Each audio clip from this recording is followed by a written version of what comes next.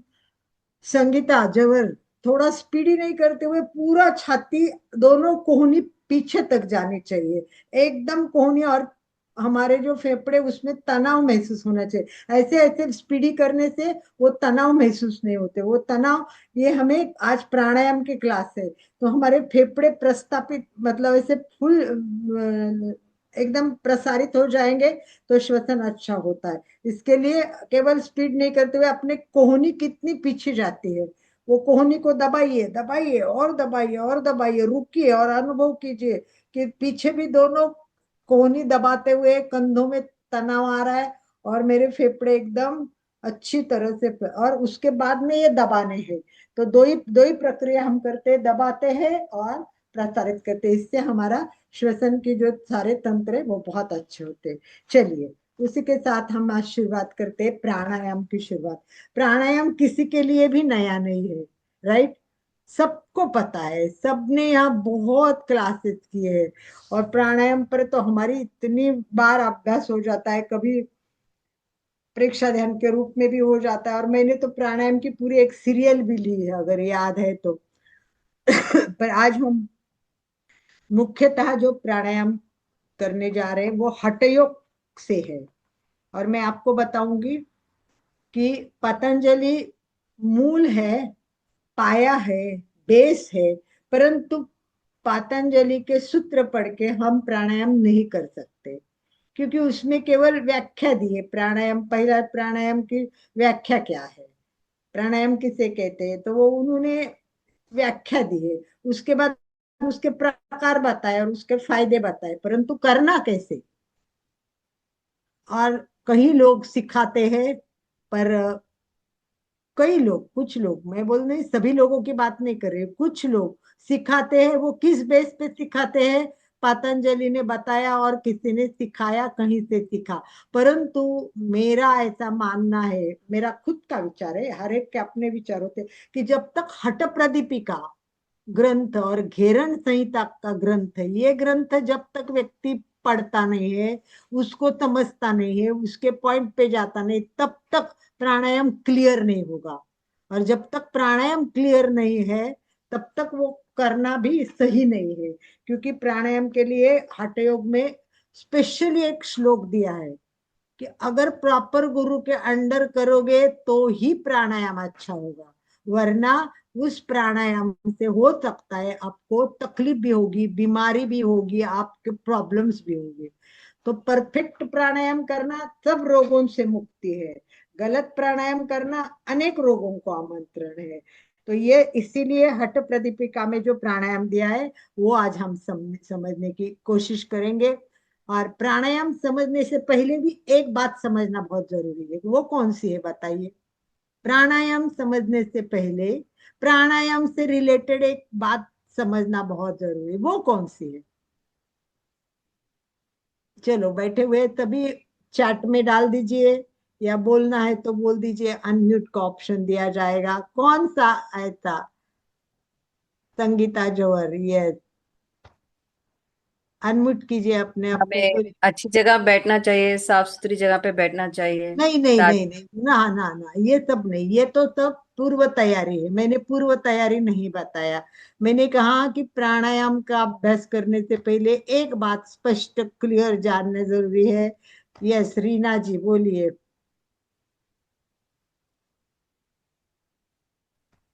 जय जैन। ओम हरम सभी को।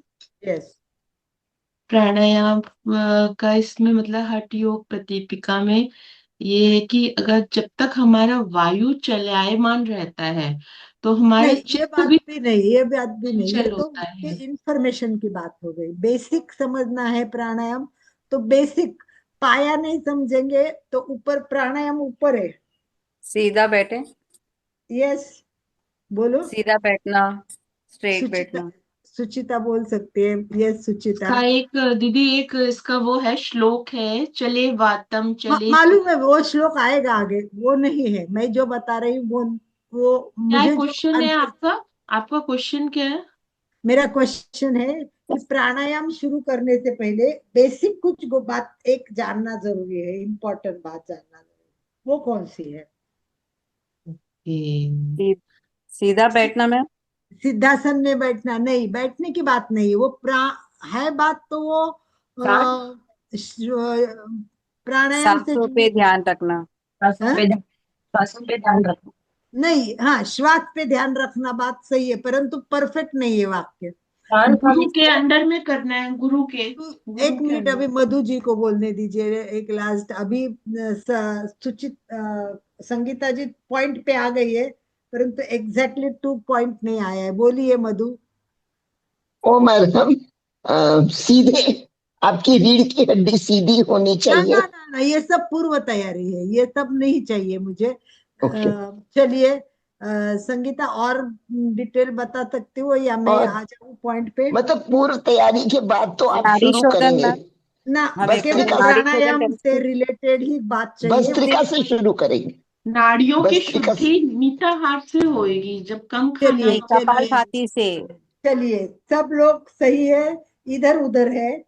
एकदम परफेक्ट पॉइंट है कि प्राणायाम शुरू करने से पहले श्वसन को समझना बहुत जरूरी है। श्वसन, श्वसन को जैसे समझ। संगीता ने कहा, श्वसन की ओर ध्यान देना है, ध्यान नहीं देना है, श्वसन समझ लेना है। श्वसन क्या है, श्वसन के प्रकार कितने हैं, श्वसन कैसा करना है, ये सब समझेंगे ना, क्लियर हो जाएगा ना, तभी क्या होगा, हमारा प्राणायाम अच्छा होगा। समझ में आ गया? मैंने बोला वो पॉइंट बराबर है, श्वसन राइट? के बारे में फिर बताओ। समझ में नहीं आया अलका दीदी। यस। समझ में नहीं आया, श्वसन पे क्या बोल रहे हैं आप, क्या करना? श्वसन को समझना है, मतलब तुमने बोला श्वसन पर ध्यान देना है, वर्ड ये है। श्वसन को जानना है, मतलब ऐसे श्वसन की परिभाषा क्या है, श्वसन क्या होता है, श्वसन के कितने प्रकार है, फिर श्वसन कैसा करना चाहिए, ये सब बेसिक बेसिक है। ये सब क्लियर हो जाएगा ना, फिर प्राणायाम की इमारत चलती जाएगी। श्वसन को नियंत्रित विस्तारित करना। इसमें पूरक श्वसन पूरक को रेचक कुंभक यस यस श्वसन। यस। जी। इसीलिए उसके भी पहले, कुंभक रेचक समझने से पहले भी हमें यह जानना है कि संपूर्ण शरीर में जो चलता है वो श्वसन कौन सा है, परिभाषा बोलते हैं। चलो, श्वसन की परिभाषा कौन बताएगा? श्वसन की परिभाषा क्या जी कौन बताएगा, बोलिए। है? श्वसन की श्वसन की परिभाषा। परिभाषा, भाषा मतलब अर्थ क्या है, अर्थ बोलते हैं ना अपन, व्याख्या बताओ, श्वसन क्या है? श्वसन 3 तरह के होते हैं दीदी। नहीं एक नहीं, हम तीन पूरक। तरीके नहीं, श्वसन की व्याख्या, व्याख्या में तीन तरीके नहीं आएंगे। व्याख्या, श्वसन क्या है? वायु को, बाहरी वायु को ग्रहण करना। करेक्ट, बाहर की बोलिए। वायु को ग्रहण करना और और उसे छोड़ना। यस, सिंपल है, श्वास को लेना और श्वास को छोड़ना। और अगर थोड़ा सा रुक के, पल भर साहित्यिक रुकना। भाषा, ऑक्सीजन, मतलब कार्बन डाइऑक्साइड। पुस्तकीय भाषा में बोला तो आंतरिक वातावरण के साथ ज्ञान करना, यानी अपन को श्वास भीतर वायु में लेना है और वायु से कार्बन डाइऑक्साइड बाहर छोड़ना है। बस ये प्रक्रिया को श्वसन कहते हैं। सभी वायवीय जीव, कोशिकाएं जीव, ऑक्सीजन की आवश्यकता होती है, और जो सभी के सभी ऑक्सीजन लेते हैं और कार्बन डाइऑक्साइड श्वसन से बाहर छोड़ते हैं। तो इसको श्वसन कहते, केवल श्वास को लेना और छोड़ना, इतनी ही परिभाषा है। अब श्वसन के प्रकार बताइए। चलिए, अब श्वसन के प्रकार पे आते हैं। वैसे सिंपल प्रकार भी है और दूसरे भाषा में भी, शास्त्रीय भाषा में भी कुछ प्रकार बताए, तो सिंपल प्रकार पहले बताइए, फिर अपन शास्त्रीय भाषा में जाते हैं। 8 प्रकार के होते हैं। यस, 8 बोलिए। हठ योग हाँ? में 8 प्रकार। हठ योग में 8 प्रकार का बोला है।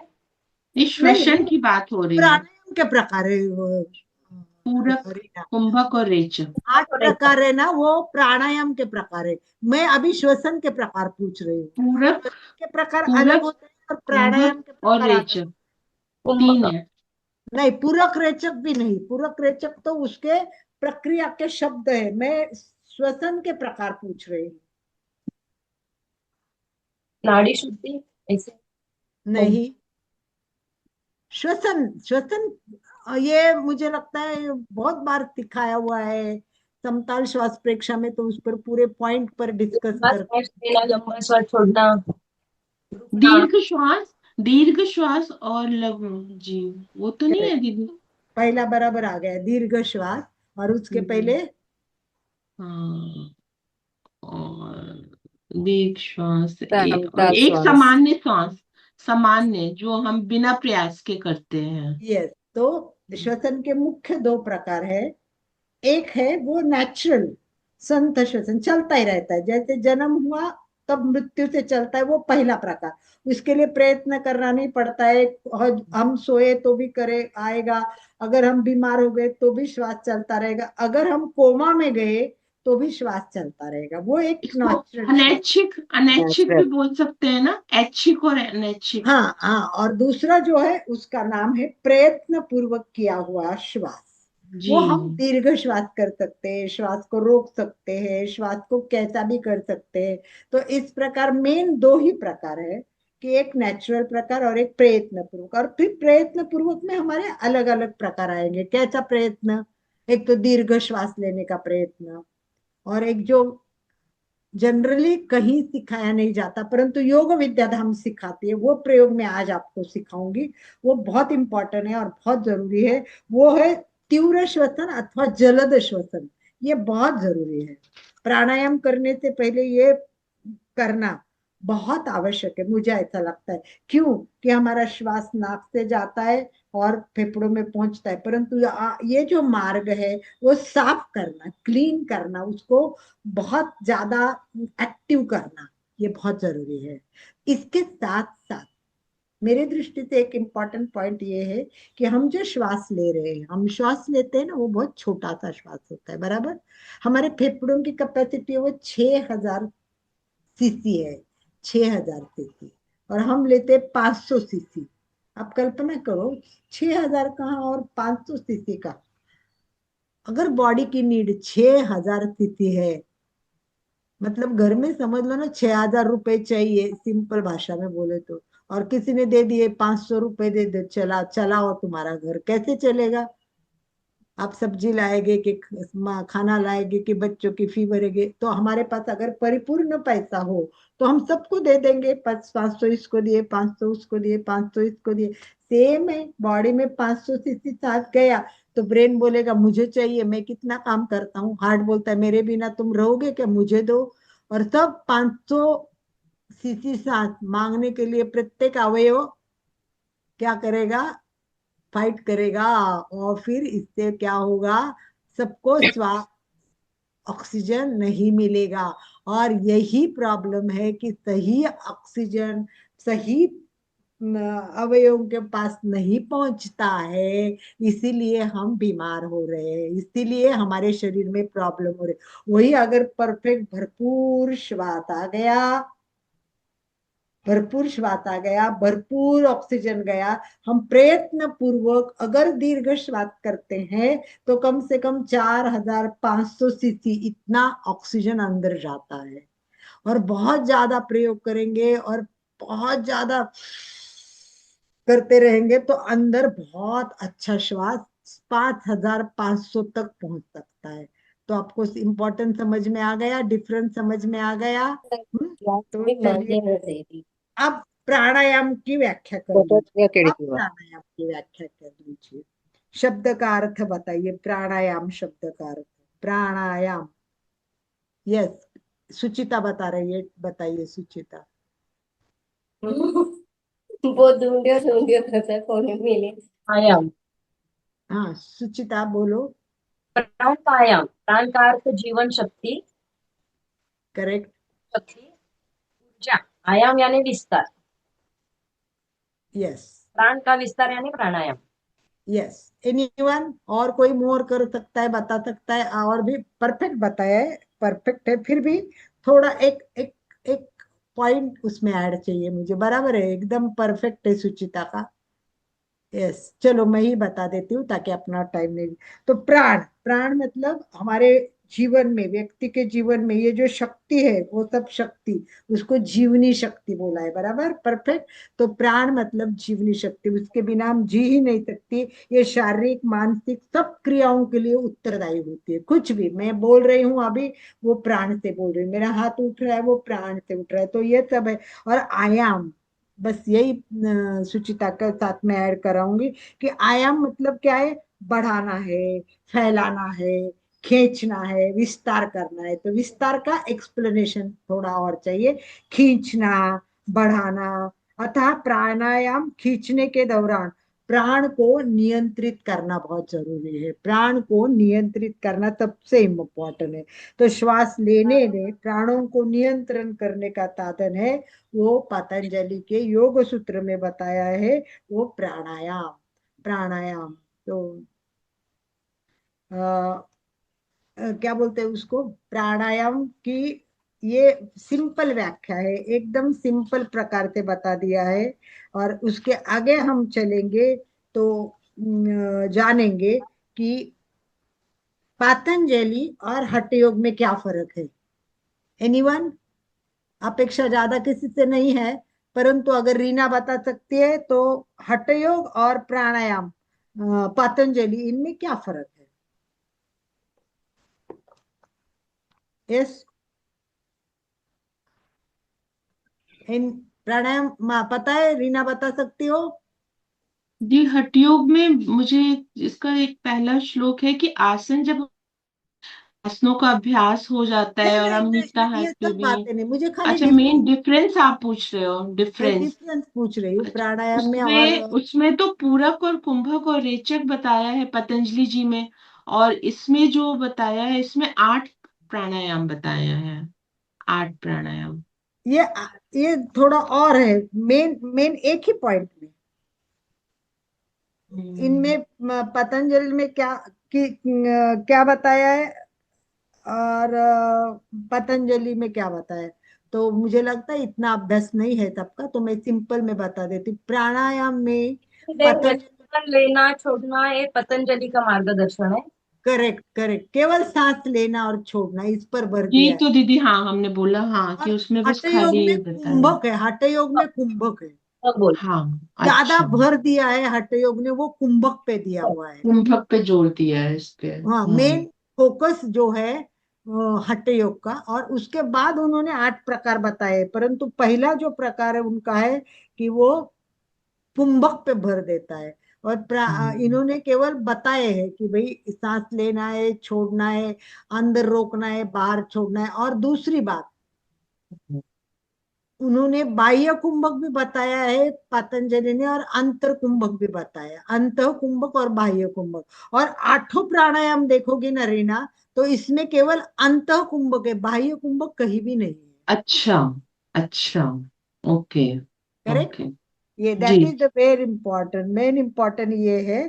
तो इसी प्रकार ये तत्व कुंभक और रेचक समझना जरूरी है। ये प्राण, जो प्राण है, ये प्राण का और मन का अटूट संबंध बताया हुआ है। एक काम करता है तो दूसरा करता है, एक रुकता है तो दूसरा रुकता है। ये जो तुम श्लोक बता रही ना, वो इससे जुड़ा हुआ है कि मन का काम ऐसा है कि प्राण और मन साथ साथ चलते हैं। जी, श्वास रुक गया, मन रुक गया, मन रुक गया, श्वास रुक गया, श्वास जल्दी जल्दी चलने लगा, मन भी जल्दी जल्दी चलने लगा, मन जल्दी जल्दी चलने लगा, श्वास भी जल्दी जल्दी जल्दी चलने लगा। जी। तो श्लोक बता दीजिए, अब आप श्लोक बताइए।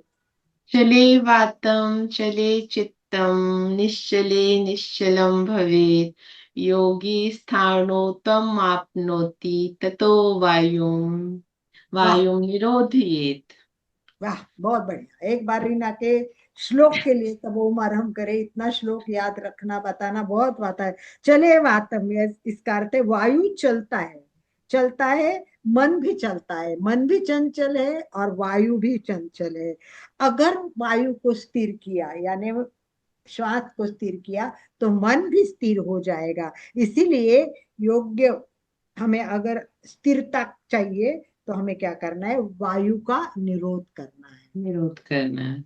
वायु का निरोध करना है। चले वातम चले चित्तम, चले वातम चले चित्तम, जैसा वायु चला वैसे मन भी चला। राइट। निश्चलेम निश्चले भवते, तो दोनों एक दूसरे पर डिपेंड है। तो निश्चल मतलब उनको स्थिर करने थे, एक को स्थिर करेंगे दूसरा भी स्थिर हो जाएगा। ठीक है। चित्त भी स्थिर हो जाता है, वायु के स्थिर होने से चित्त भी स्थिर हो जाता है। Yes yes yes yes. तो इस प्रकार वायु है, श्वास है, वो जीवन भर चलता है, जीवन के अंत में ये खत्म हो जाता है। तो अभी हमें एक जो हम्म, रीना ने बताया था, अब बताओ रीना, वो कि आसन में स्थिर होने के बाद प्राणायाम करते हैं, तो उसके लिए कौन सा श्लोक है बता दीजिए। आपने बताया था, उसके बारे में आपने बताया था। जी वो जी जी। अच्छा। अथासने, अथासने दृढ़ योगी वशी हितमिताशी गुरुपदिजस्त मार्गेण प्राणायाम समर्थ। इसका अर्थ आसन का अभ्यास दृढ़ होने के बाद, हठ योग में ये कहा है, देखो ध्यान से सुनो, आसन का अभ्यास दृढ़ होने के बाद इंद्रिय वश हो जाएगी। ये इंद्रिय वश होने के बाद हितकर और मित भोजन करना है, वो आहार कम करना है, और इसके करने के बाद प्राणायाम की ओर जाना है। जी बिल्कुल बिल्कुल सही। बिल्कुल, ये पॉइंट बताया। प्राणायाम करने के लिए हमारा शरीर स्थिर होना बहुत जरूरी है, और उसके लिए आसन बहुत आवश्यक है। तो आसन करने के बाद ये शरीर स्थिर हो जाएंगे। और प्राणायाम का और हठ योग में बहुत डीप में बताया, बहुत डीप में। एक बार प्राणायाम की व्याख्या पतंजलि ने क्या बताई वो बताओ रीना, याद है क्या?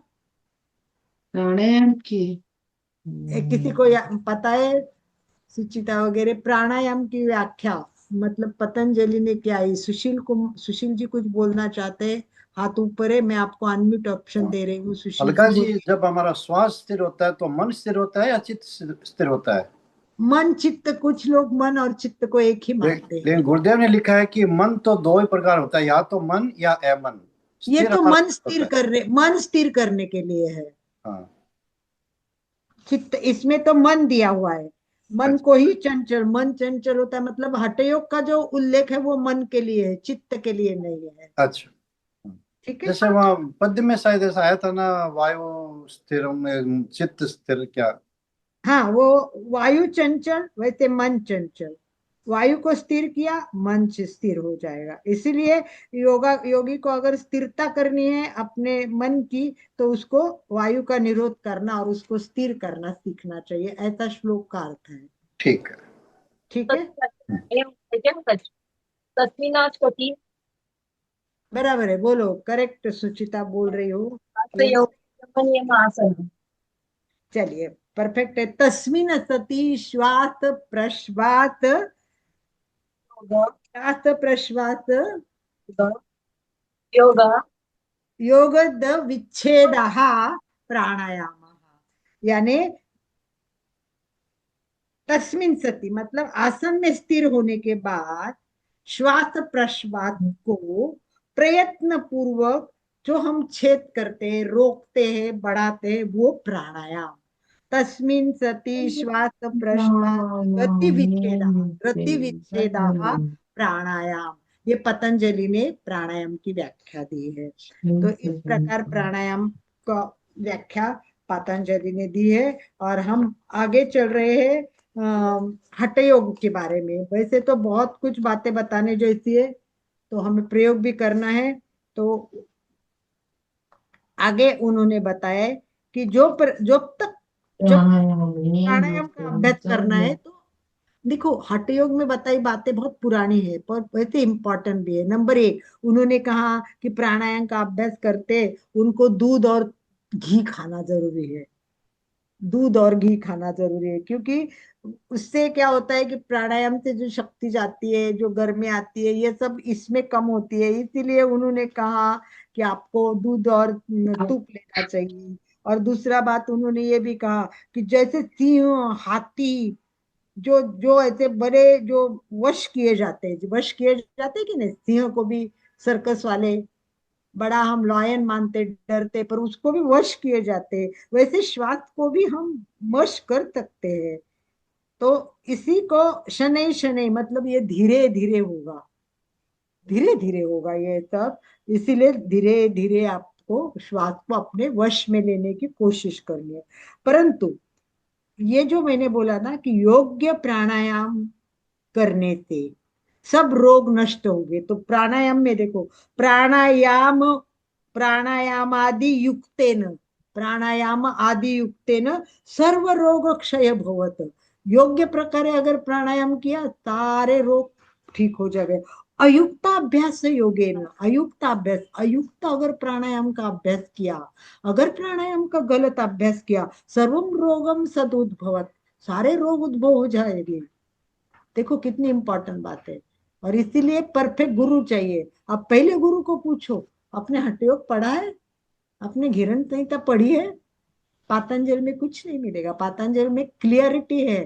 पातंजल के बेस पे ही ये हठ योग उन्होंने कहा ये यहाँ है, पातंजल यहाँ है, राजयोग यहाँ है, पर वहां तक पहुंचना कैसा, इसकी सीढ़ी जो है वो हठ योग है। हठ योग स्टेप बाय स्टेप बताएगा आसन कौन सा करना है, कैसा करना है, उसका फायदा क्या है, आसन करने की पूर्व तैयारी क्या करनी है, प्राणायाम क्या करना है, कैसा करना है। तो इस प्रकार हमें अगर गलत श्वास किया, गलत अभ्यास किया, वायु का प्रकोर अगर अयोग्य किया, तो क्या होगा? हिक्का श्वासच्या काशस्य, मतलब हमें दमा होगा, खांसी आएगी, आंखें, कान, इन सब पे परिणाम होगा। और वो सब हमारे ऐसे तनाव में आएंगे, उसमें दर्द होगा और उनमें बीमारी चली जाएगी गलत करने से। युक्तम युक्तम त्याज्य युक्तम युक्तम पूर्वयते, योग्य प्रकारे लक्ष्य पूर्वक रेचक किया, पूरक किया, प्राणायाम का कुंभक किया, तो योग साधक को सिद्धि भी प्राप्त हो सकती है। तो दो दो एकदम पॉइंट बताए हैं कि भाई कितना गुरु का इम्पोर्टेंट है और परफेक्ट सीखना कितना जरूरी है, गलत करने से क्या होता है। तो इस प्रकार नाड़ी शुद्धि इस प्रकार हमें करना चाहिए। और उसके लिए सबसे मेन बात और एक बताइए, प्राणायाम करने से पहले एक मेन बात भी करनी है। चलिए जागिए, रीना जी जागिए, अशोक जी, सुचिता जी, संगीता जी, एक मेन बात भी करनी है। प्राणायाम सही सिद्ध होने के लिए, अच्छा होने के लिए क्या करना है? अब आगे का पॉइंट। यस रीना।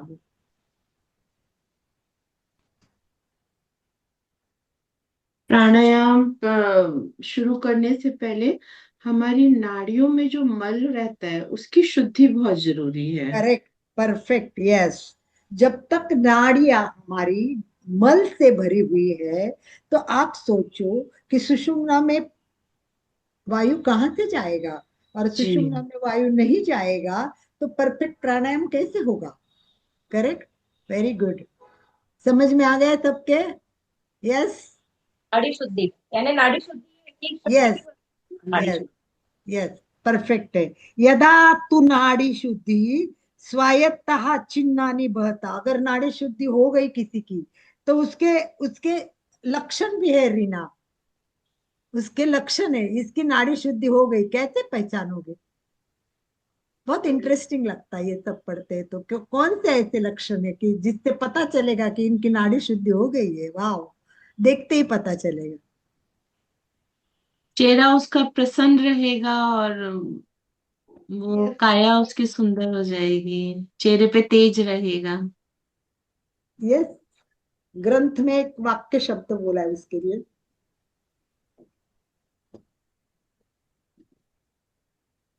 चलिए बता देती हूँ मैं। नाड़ी शुद्धि हो गई कि पहला वो व्यक्ति क्रुश होगा, एकदम वीक होगा, एकदम क्रुश हो जाता है सही अर्थ से, अगर जिसकी नाड़ी शुद्धि हो गई। और उसके क्रुश शरीर में भी तेज दिखता है। किसी का नाम सुना है कि बहुत, मतलब हम देखे कुछ लोग एकदम बहुत तेजस्वी होते हैं, कुछ पतले से हो जाते, परंतु वो नाड़ी शुद्धि वाले अलग व्यक्ति होते। तो नाड़ी शुद्धि से हमारी शक्ति बढ़ती है। जठराग्नि, मतलब ये जो भूख वो होती है ना, ये हमारे सब योग्य पद्धति से हो जाता है और आरोग्य बहुत अच्छा होता है। Krishna Gautam Swami.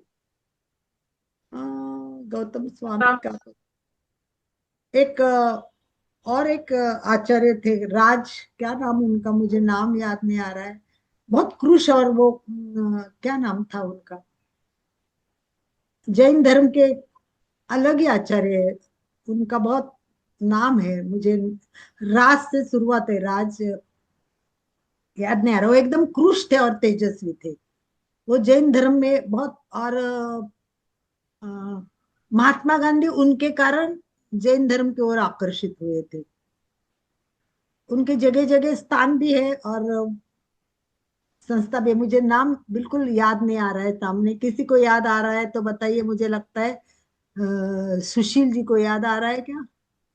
Yes, unmute option दिया है, सुशील जी बोलिए। जय जिनेन्द्र सर, श्रीमद राजचंद्र जी। यस, धन्यवाद सुशीला जी, बहुत धन्यवाद। श्रीमद बोलिए। श्रीमद राजचंद्र जी। श्रीमद राजचंद्र जी, नाम सुना है आप लोगों ने? नहीं सुना है दीदी। अरे नहीं बाप रे, इनका नाम तो सुनना ही चाहिए, ये तो जैन धर्म में अभ्यास में इतने आगे, मैं देखती हूँ अगर उनका फोटो मिलता है तो मैं दिखा सकती हूँ आपको, बहुत बहुत मतलब क्या आपको बताऊं उनके बारे में, तो उनका एक बार सेशन होना चाहिए कि उनके बारे में, सुशील जी हमारा बात, यहाँ फोटो है, बताऊं कहते मैं? हैं अलका जी कि आप दिगंबर दिखा आचार्य उनके शिष्य थे। हाँ, बताऊं फोटो? दिखा बहुत सकते हैं आप? हाँ, जरूर। दिखाइए, चलिए आप पहले वीडियो ऑन कीजिए और दिखा दीजिए। बहुत मुझे ना नाम मुंह में था, श्री श्री राज राज बोल रही थी मैं, पर मेरे को श्रीमद रायचंद्र। श्रीमद रायचंद्र, यस, वो तो बता ही दिया। दिखा सकते तो दिखाइए, श्रीमद रायचंद्र, इनको जानना, इनका प्रकृति वो परफेक्ट थे, दिखता है क्या फोटो, देख लेते, आप दिखा सकते हैं तो देख लीजिए। कहते हैं अलका जी दिगंबर आचार्य इनके शिष्य थे। सुमन कम फास्ट। दिख रहा है क्या सुशीला जी, दिखा हाँ, सकते हैं? कैमरा ऑन किया है, फोटो दिखाना। हाँ, फोटो दिखाते हैं तो दिखा, नहीं तो मैं नेक्स्ट नेक्स्ट क्लास में ले आऊंगी, कोई प्रॉब्लम नहीं है। नहीं, ऑन हो गया। ठीक है, वेरी गुड। वाह, ये अभ्यास हुए उनके, देखिए। वो अभी देख थोड़ा दिख रहा है, पर आप दिखेंगे कि कितने क्रूश है वो, बहुत अभी क्रूश है, एकदम एकदम, मतलब वो सही मायने में अगर किसी को जानना है, कोई बात नहीं है, परफेक्ट है। बराबर नहीं दिख रहा। नहीं नहीं, ठीक है, थोड़ा सा दिखा, मैं नेक्स्ट क्लास में मंगलवार को आपको ले आऊंगे, अभी भी सर्च कर सकती हूँ पर टाइम जाएगा उसमें, कोई यस भी यस, सर्च करेगा दिख रहा है, अभी दिख रहा है। यस, आनंद भाई जी भी सर्च करेंगे तो डाल सकते हैं, एकदम फटाक के दिखा सकते हैं, देखिए ये जो फर्स्ट वाले है ना, एकदम क्रूश दिखते दोनों हड्डी वगैरह, पर वो क्लोजअप नहीं है उनका, उनको क्लोजअप करने की, यस यस यस, थोड़ा बहुत क्लोजअप हो गया है इनका, देखो दिख रहा है? यस, ये जी दिख रहा है। दिख रहा है दीदी। हाँ, देखा कितने क्रूश है, और और तेज, ये पूरा फेफड़े तेज, फेफड़े तो कितने क्लियर, गिनने में आएंगे ऐसे फेफड़े लग रहे हैं। हाँ एकदम ऐसे महात्मा गांधी जी थे ना वैसे एकदम बिल्कुल, और उनको सुन के, मतलब उनकी हिस्ट्री सुन, कभी मैं रामचंद्र श्रीमद राज पर एक लेक्चर लूंगी, बहुत सुनना जरूरी है उनके बारे में, ठीक है? चलिए, थैंक यू सुशीला जी, बहुत अच्छा। मेरे को राज राज बोल रही थी पर मेरे को परफेक्ट याद, बहुत दिनों के बाद स्लिप ऑफ माइंड हो गया है। ये पूजा करते हैं, ये मानते हैं ना, वो सब उनकी पूजा करते हैं, इतने इतने मतलब महान है वो। तो चलिए, अभी हम कुछ प्रयोग करते हैं, आनंद भाई जी है क्या? यस, नहीं, यस, अभी थोड़ा सा आप दीर्घ श्वास का अभ्यास करवाओ कि नहीं होगा आपसे? रीना, रीना या सुचिता या संगीता, कोई भी आज दीर्घ श्वास का 2-3 मिनट, 5-3-4 मिनट का अभ्यास करवाओ, कौन कराएगा? यस, रीना कराओ। जी एक दीदी।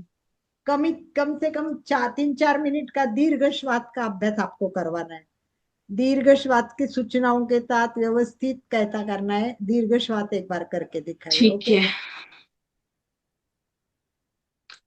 सभी लोग अपने आसन पे आराम से बैठ जाएं, मेरुदंड बिल्कुल सीधा, गर्दन सीधी रहेगी। एक बार हाथ ऊपर करके अपने को व्यवस्थित कर लेंगे। एक बार दाएं, एक बार बाएं, हाथों से अपने आप को, रीढ़ की हड्डी को सीधा करके ऊपर खींचें।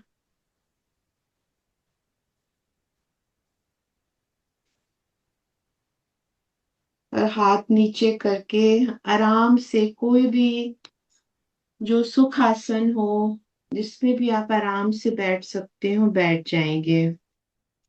पीछे टेक लेना हो तो टेक भी हल्का सा ले सकते हैं। और दोनों हाथ या तो ज्ञान मुद्रा में या फिर वीतराग मुद्रा में रख लेंगे। अपनी आंखें कोमलता से धीरे धीरे बंद कर लें। चश्मा अगर लगा है तो उसको हटा हटा लें। दीर्घ श्वास का प्रयोग करेंगे। दीर्घ श्वास माने धीरे धीरे सांस को हम अंदर लेंगे और धीरे धीरे सांस को हम बाहर छोड़ेंगे। जिसके अंदर जितनी क्षमता हो वो उतना ही आराम से करेगा। इसमें कोई भी हमें जल्दबाजी नहीं करनी है। आंखें बंद, श्वास मंद, मुस्कुराता हुआ चेहरा। धीरे धीरे श्वास भरें और भरें और भरें जब तक भर सकते हैं। श्वास अंदर, आपका पेट बाहर। और जब सांस बाहर तो पेट अंदर। धीरे धीरे सांस को बाहर खाली करेंगे, पूरा खाली करेंगे।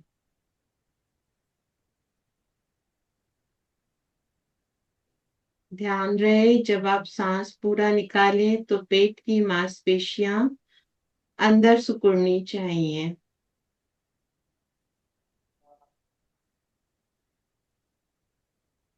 सांस भरें, लंबा गहरा श्वास भरते जाएं, भरते जाएं।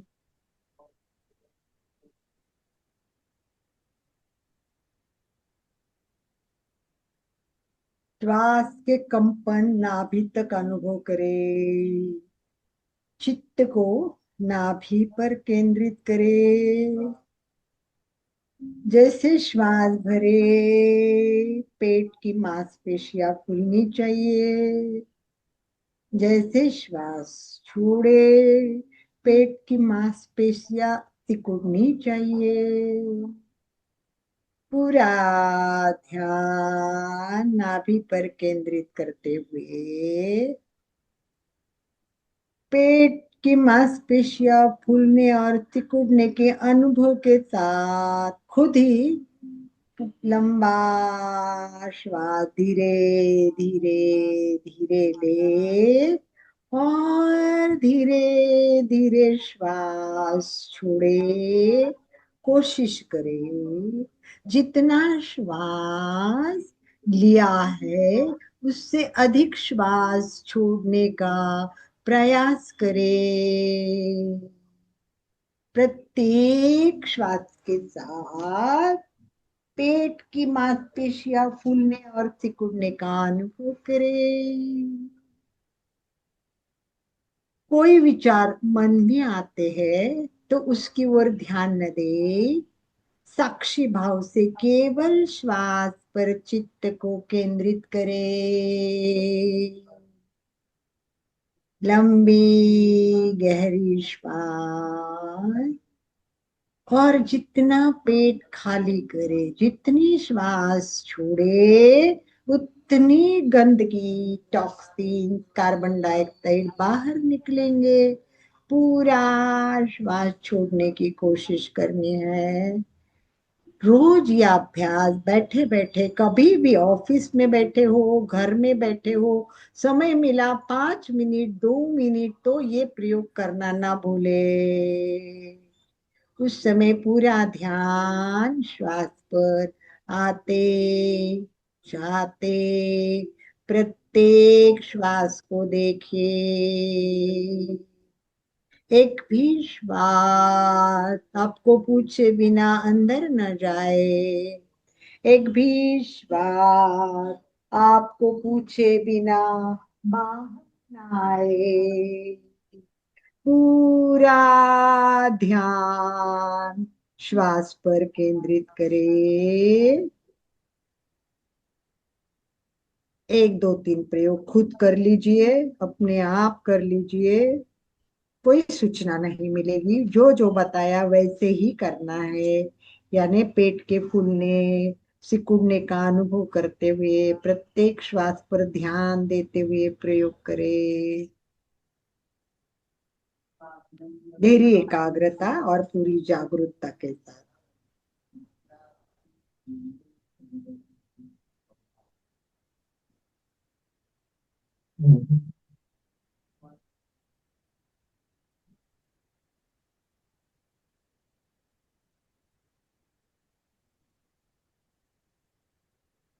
यदि विकल्प आते तो रोकने का बिल्कुल प्रयत्न न करें, केवल दृष्टा भाव से देखें।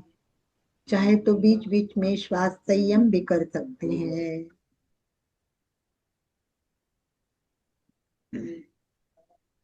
अब चित्त को नाभि से हटाकर नथुने के बीच में भीतर संधि स्थल पर केंद्रित करें।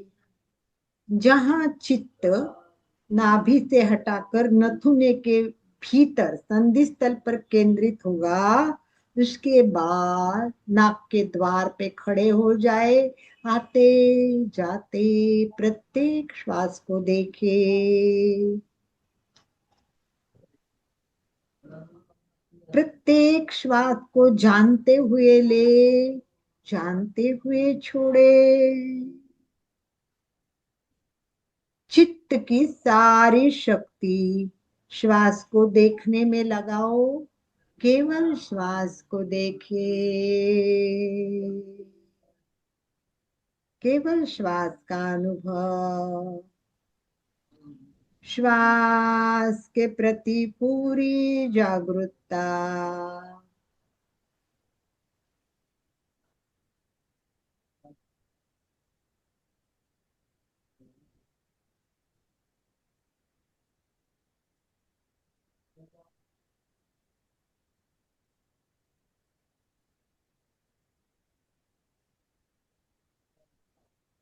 प्रत्येक श्वास को देखिए।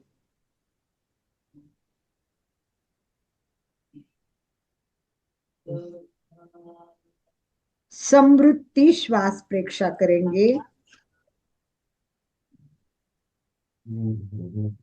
श्वास नॉर्मल, लयबद्ध और समताल करें। अर्थात पहली श्वास लेने में और छोड़ने में जितना समय लगे, कोशिश करें प्रत्येक श्वास में इतना ही समय ले। अब हाथ की प्रणव मुद्रा करनी है। प्रणव मुद्रा में अंगूठा अलग, अंगूठे के बाद की 2 अंगुलियां मोड़नी है और लास्ट की 2 अंगुलियां खड़ी करनी है। ये प्रणव मुद्रा है। प्रणव मुद्रा, अंगूठा अंगूठे के बाजू में 2 अंगुलियां मोड़नी है और 2 अंगुलियां खड़ी रहेगी। और अंगूठा है वो राइट नाक पर। बाएं नाक से श्वास भरे और बायां नाक बंद करते हुए दाएं नाक से श्वास छोड़े।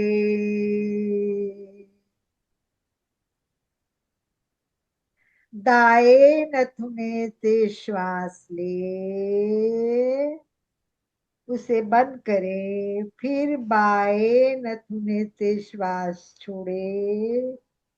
प्रणव मुद्रा के साथ कुछ लोग संकल्प के साथ भी कर सकते हैं। बाएं नथुने से श्वास ले, नाक बंद करे, दाएं नथुने से श्वास छोड़े। श्वास के साथ चित्त को जोड़े। चित्त चित्त अंदर, श्वास भी अंदर। जैसे जैसे श्वास अंदर जा रहा है, चित्त को भी अंदर ले जाए। जैसे जैसे श्वास छोड़ेंगे, चित्त भी श्वास से बाहर। श्वास बाहर, चित्त बाहर। श्वास अंदर, चित्त अंदर। श्वास के साथ चित्त जोड़ के समवृत्ति श्वास प्रेक्षा का अनुभव करें। चित्त और श्वास दोनों साथ साथ चले। श्वास भीतर, चित्त कोश के साथ साथ जाइए। देखिए श्वास कहाँ जा रहा है। पूरी एकाग्रता, गहरी जागरूकता के साथ श्वास के साथ साथ सारी बातें भूले, केवल मैं और मेरी श्वास। श्वास छोड़े तब चित्त के साथ श्वास बाहर बाहर बाहर बाहर बाहर बाहर बाहर।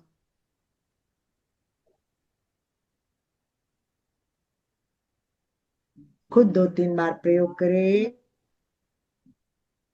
गहरी एकाग्रता के साथ, पूरी जागरूकता के साथ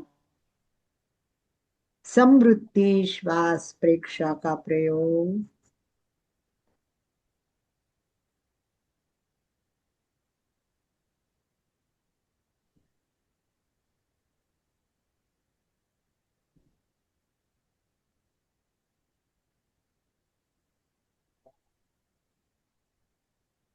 धीरे धीरे नाक के नथुने से चित्त को हटाकर ललाट के बीच में ज्योति केंद्र पर ले जाए और वहां श्वेत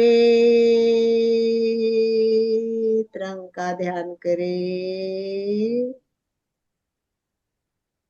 जैसा ही आवर्तन पूरा होगा, चित्त को ज्योति केंद्र पर ललाट के बीच में ले जाए। चमकते हुए पूर्णिमा की चांद की तरह श्वेत रंग का ध्यान करे।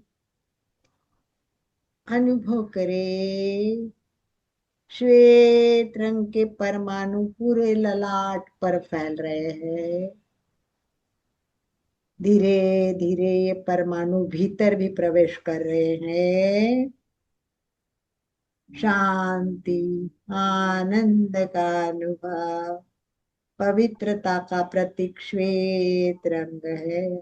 अपना सच में से जा में तिम हुए सुख पे।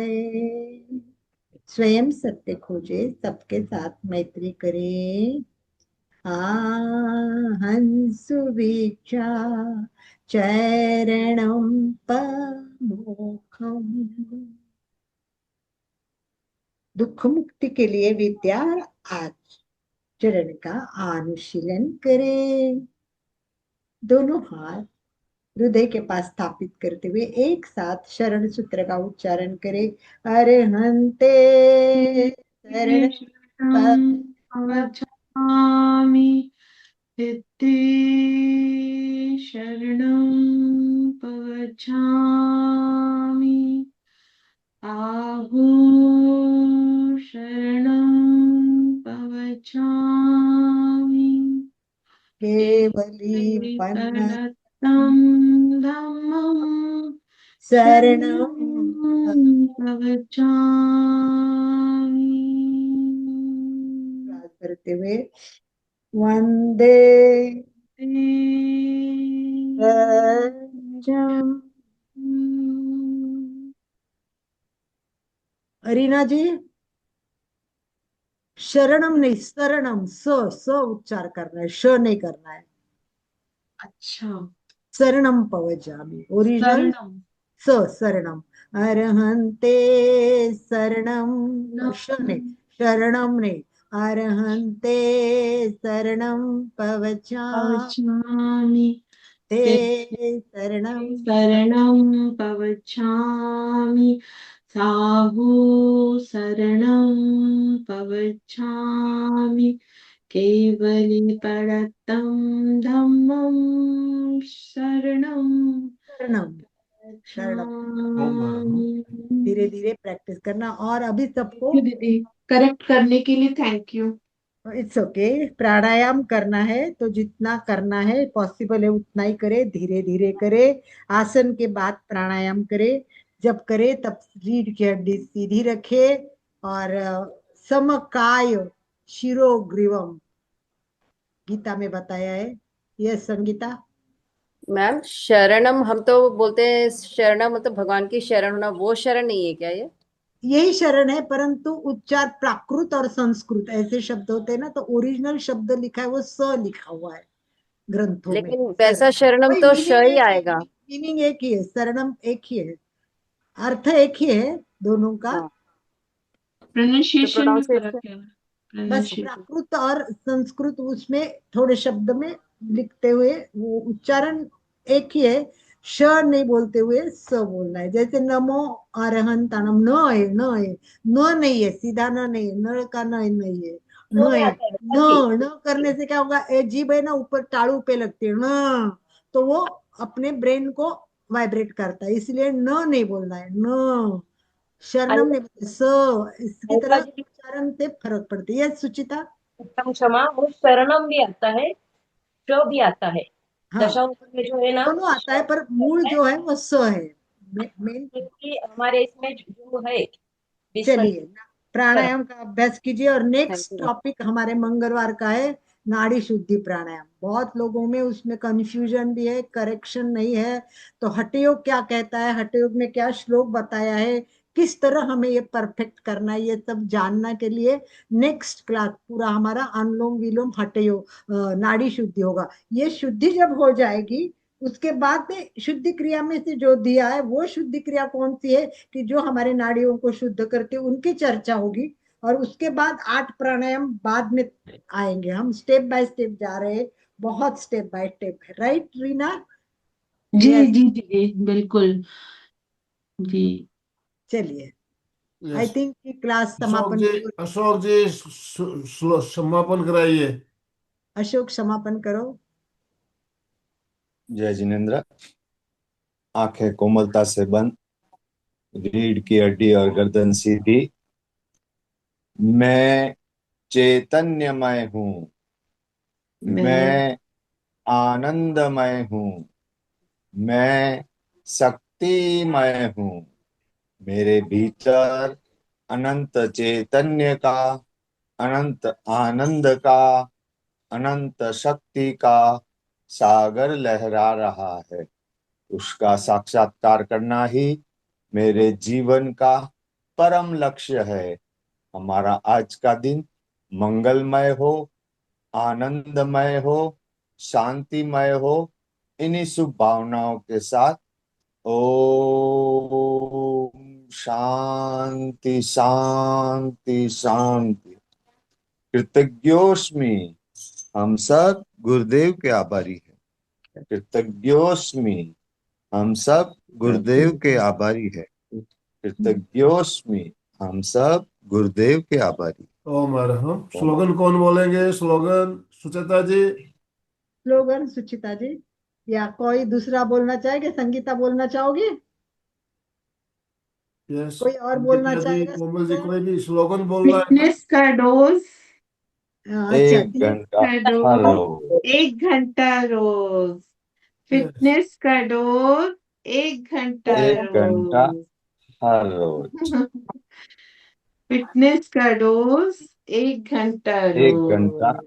हर रोज। ओम ओम अरहम। हरम, जय ओम जिनेन्द्र अरहम। सभी को। कोई भी प्रश्न जय हो तो अगले क्लास में पूछना। ठीक है, ओम अरहम, ओम अरहम। ओम हरम, ओम हरम। रेडी करके